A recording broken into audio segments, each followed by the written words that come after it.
self-interest, self-preservation.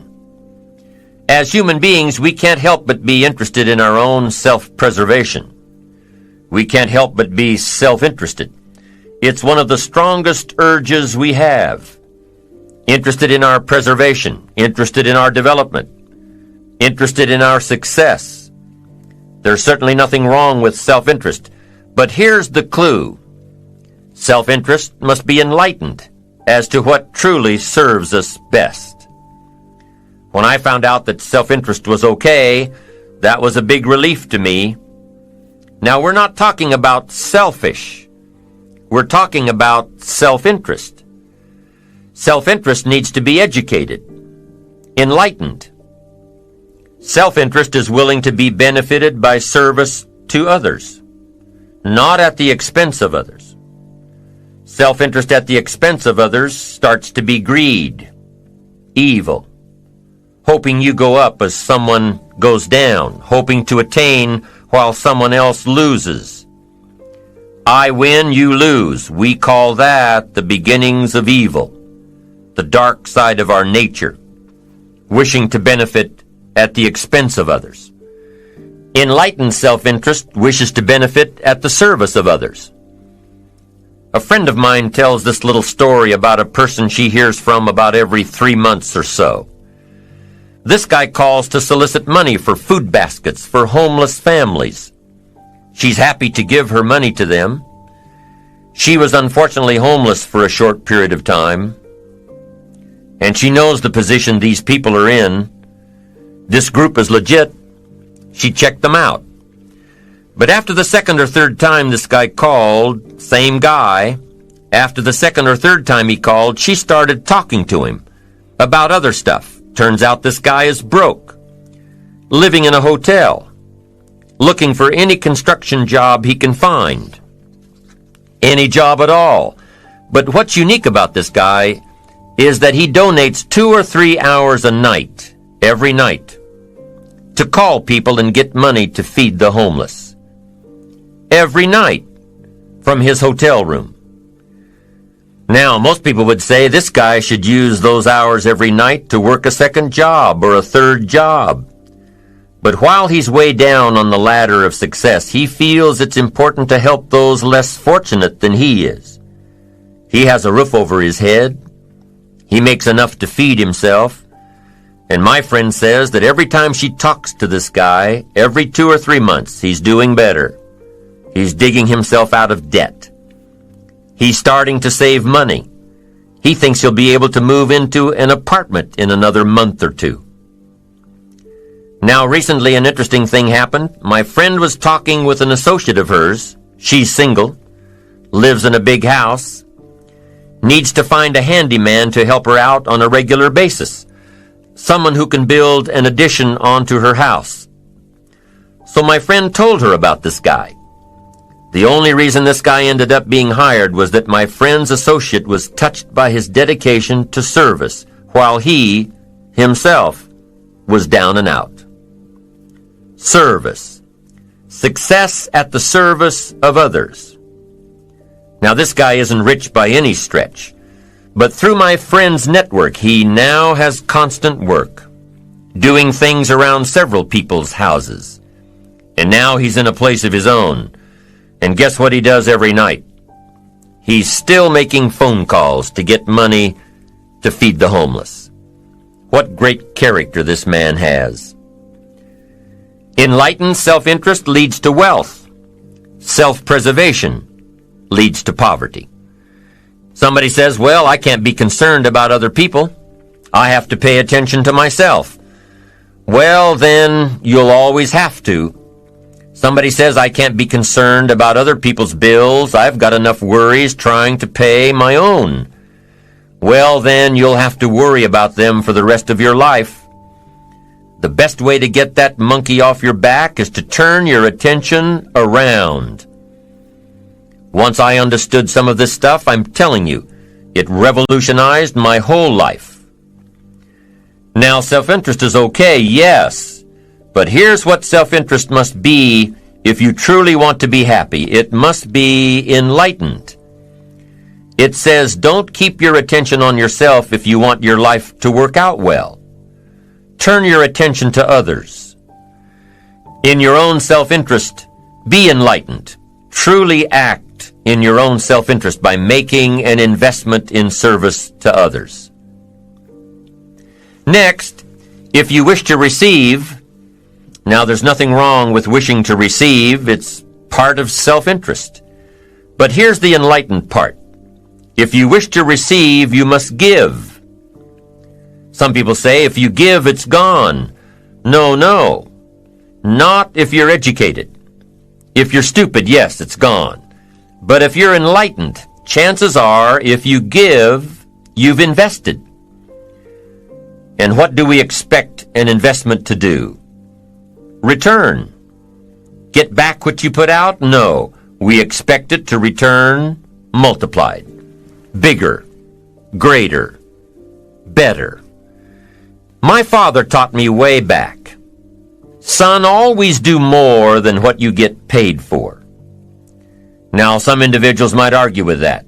They'd say, no, you're going to mess up the whole program. I know they're wrong.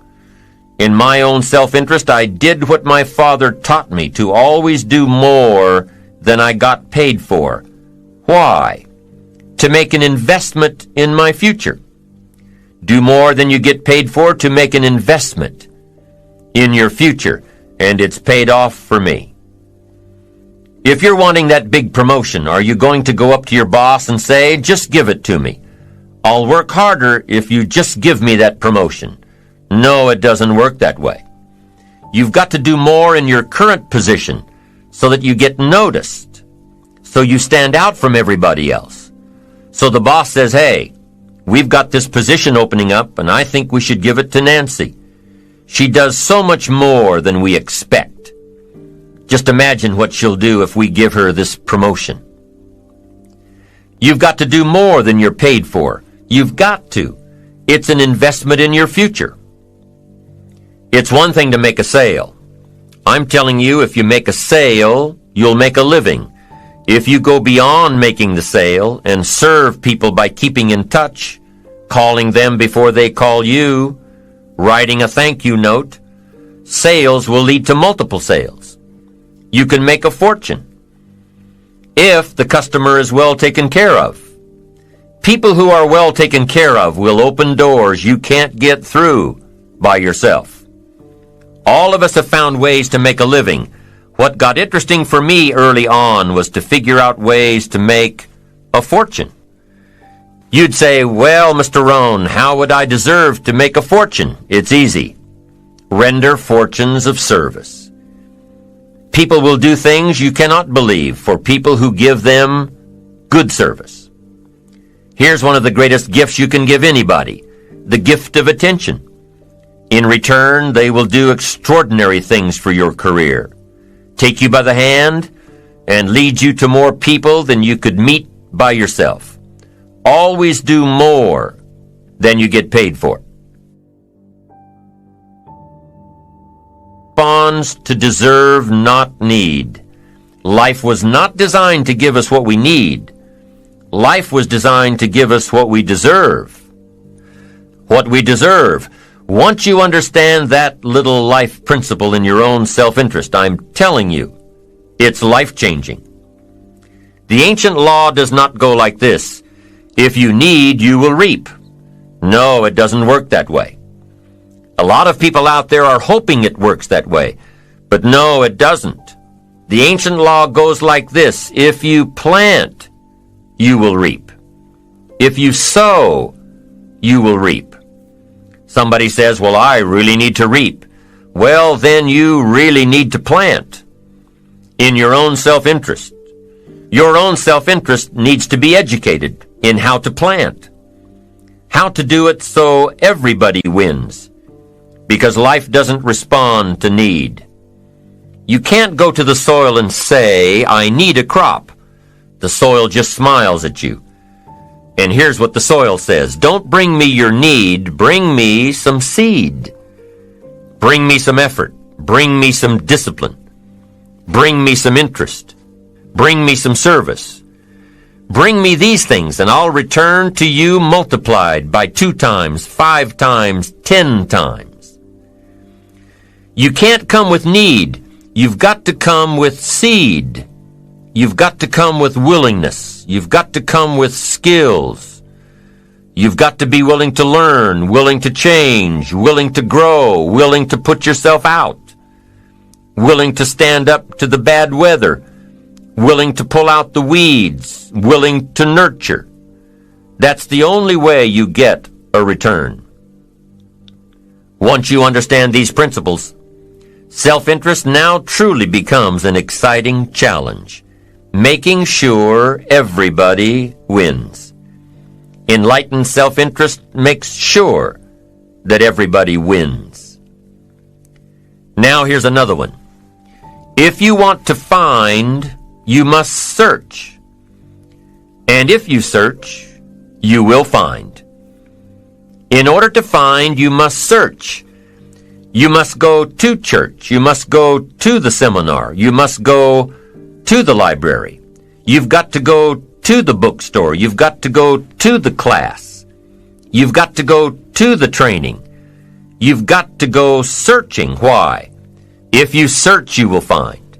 You'll find ideas. You'll find inspiration. You'll find hope. You'll find contacts. But you've got to be out there, on the search, on the look. Life reserves its treasures for those who deserve it, not those who need it. Enlightened self-interest, giving so that you will receive, searching so that you will find, making sure that everybody wins all the way around. Enlightened self-interest needs to be educated. Enlightened self-interest says, I will learn that life is not just the passing of time. I will learn that life is the collection of experiences, ups and downs, highs and lows, laughter and tears. You must decide to act. You must have the discipline to act. Now here's what's important about discipline. One discipline affects another discipline. All disciplines affect each other. In fact, here's a good philosophical phrase. Everything affects everything else. Nothing stands alone. Don't be naive and say, this doesn't matter. Of course it matters. It all matters.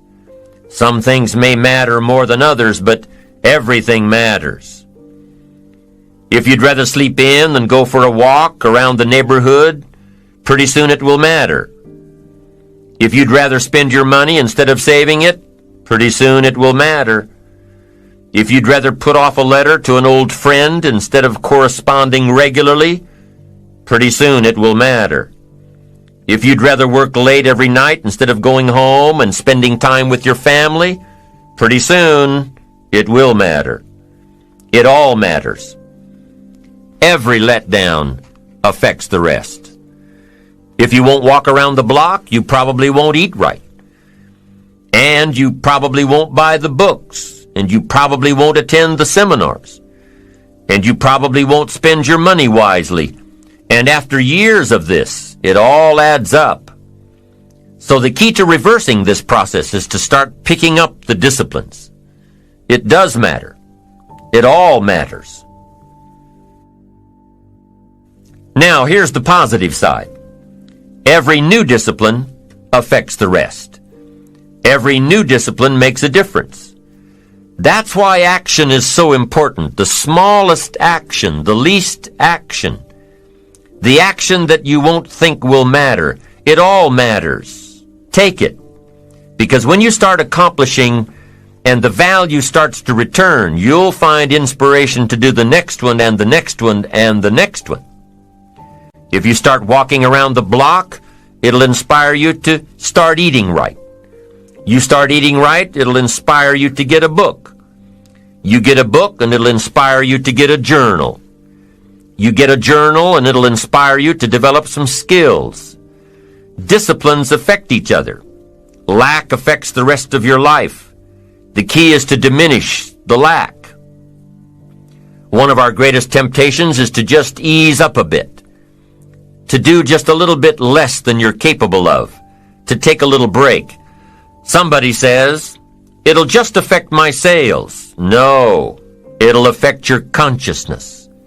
It'll affect your philosophies. It'll affect your home life. It'll affect everything.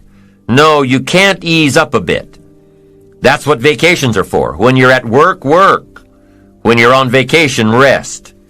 Wherever you are, be there. If you think about vacation when you're at work, you'll surely think about work when you're on vacation.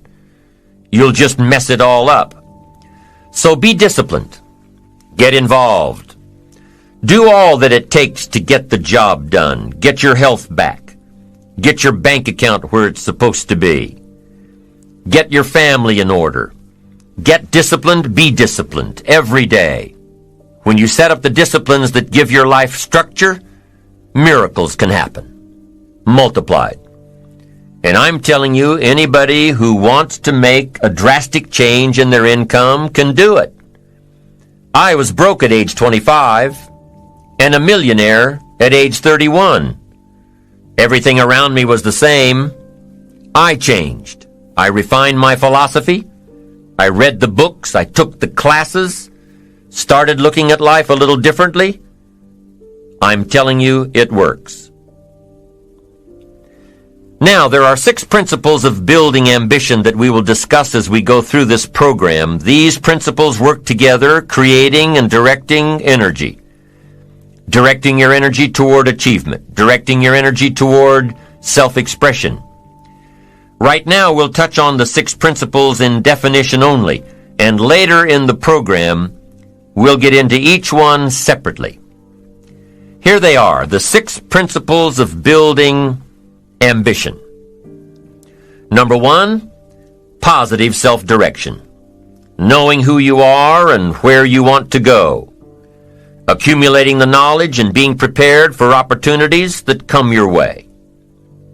Number 2, self-reliance. Taking responsibility for your own life. Taking responsibility for whatever happens to you. Knowing that you have made the conscious decisions that are now affecting your life. That what's happening in your life is the direct result of your activity. Counting on you. Number 3, self-discipline. Ambition at the daily level, knowing that you can reach your goals one step at a time, one day at a time, one activity at a time, and doing everything it takes to get there, every day. Number 4, self-enterprise. Consistently being able to create opportunity, and consistently being able to take advantage of it. Being aware enough to see it, skilled enough to make it work for you. Number 5, working with others. We must make ourselves stronger to benefit us all. We must succeed at the service of others, learning how to take your skills, enterprise, reliance, and direction to the table to create true success. And the 6th principle of building ambition is self-appreciation. Appreciate your accomplishments. Appreciate your potential. Knowing that in one day you completed all you set out to do. Fueling your ambition by fueling your appreciation of yourself. Each of these principles, when activated correctly, help to develop your ambition. Your eager desire to get more out of life, to gain wealth, to gain prosperity, to have a better family, to build a better business. All of these principles work together in creating and directing energy toward achievement and self-expression.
die.